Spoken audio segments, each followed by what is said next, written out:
welcome back to the GCN Tech Clinic, where you submit in your questions and then we answer them to the best of our ability and try to help you out. Let's dive straight in to our first question for this week, which is from Luke Deason, who says, can we see GCN put together a team that can compete at the World Tour level? Unfortunately not. Look at me, I'm not good enough to compete against the World Tour riders. Plus, we don't have the infrastructure behind what we need to set up, get everything in the right order and in place. And in fact, it would actually just be impossible because the UCI only grant a certain number of World Tour licenses every year. And at the moment, they're not granting any more, so it is technically impossible. Next up is from Toon van Bruggen, who says, hey guys, you always say that clamping a bike on the top tube in the bike stand is bad. Is this the same case on a bike rack? Yes, I think it probably is a very similar case. In my experience, I would always suggest avoiding to clamp onto the top tube, whether that's a bike rack or a bike stand. I just think it's always the safest option to avoid clamping it. However, there are some bike racks out there that clamp onto the frame with sort of soft rubber clamps and claws, so they apply a little bit less pressure to the frame.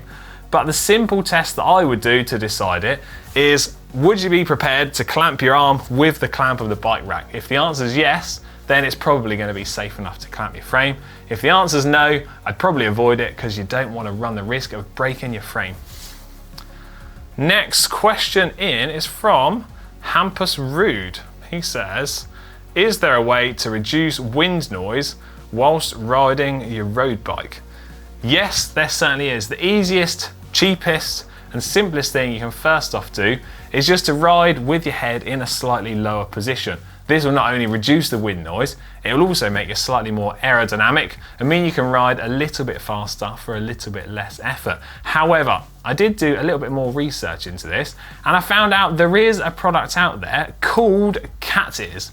So this is a company that makes small sort of material furry socks that almost go on the straps of your helmet. They do a few different options, and according to their website, it reduces the wind noise that you can hear in your ears by 60 to 80%. They've got loads of different versions, colors, styles, types, and they've got loads of different data to actually back it up. So fair play to them, but who knew that kind of stuff existed? On to our next question, which is from Jason Richardson. He says, hi Alex and Ollie. Me and my girlfriend both run different sized rear cassettes. One of them is an 1130 and the other is an 11 to 32. Can we use the same cassette on our turbo trainer? Will it work okay for both bikes? Yeah, I think it should be fine. Yeah, the mechs aren't going to be set up perfectly on your bikes, but on the turbo trainer, I don't think it's going to be too crucial. The best bit of advice I could give is to use the cassette on the smaller size. So if you've got an 1132 and an 1130, put an 1130 onto the turbo trainer and it's going to work fine with both of your bikes, especially when you're on the turbo trainer. Don't worry about that whatsoever. Nice and simple answer. Next question is from That Uncle Jet. Cool username. Says, hi GCN, racing uphill, 5 kilogram, if racing uphill, would a 5 kilogram steel frame bike or a 5 kilogram carbon fiber frame, which is better? Which frame material matters? It's an interesting question. It's kind of like that old phrase of what's heavier, a ton of bricks or a ton of feathers? They're basically the same, you're just going to have a different volume of the different materials.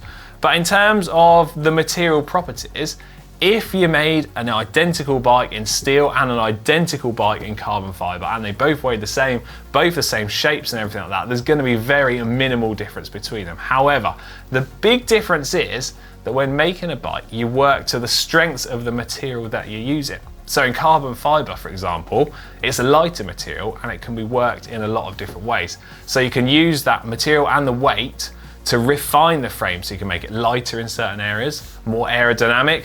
So you can actually use that weight to make the bike more functional and improve aerodynamics, whereas that's not quite so possible when using steel. Therefore, if you make a bike to the best way possible using that material, then carbon fiber does have the edge because you can make it faster, and aero even matters when you're cycling uphill, as Ollie will always tell everybody.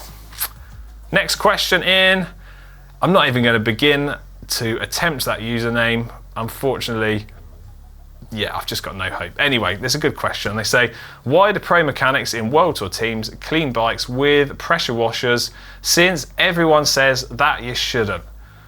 It's fine, don't worry about it. The big thing you need to avoid with using a pressure washer is not to direct it straight into your bearings or really close to the paintwork on your frame. If you hold it close to the bearings, like in your wheels or your bottom bracket, then yep, you are effectively going to be blasting moisture into those bearings. But provided you stand a little bit of a distance back, don't direct it straight into them, it's no stress whatsoever. And the same applies for the paintwork on your bike.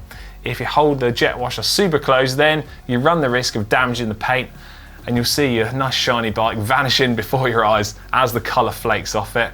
But effectively, apply a bit of common sense, don't hold it too close, and you'll be more than fine.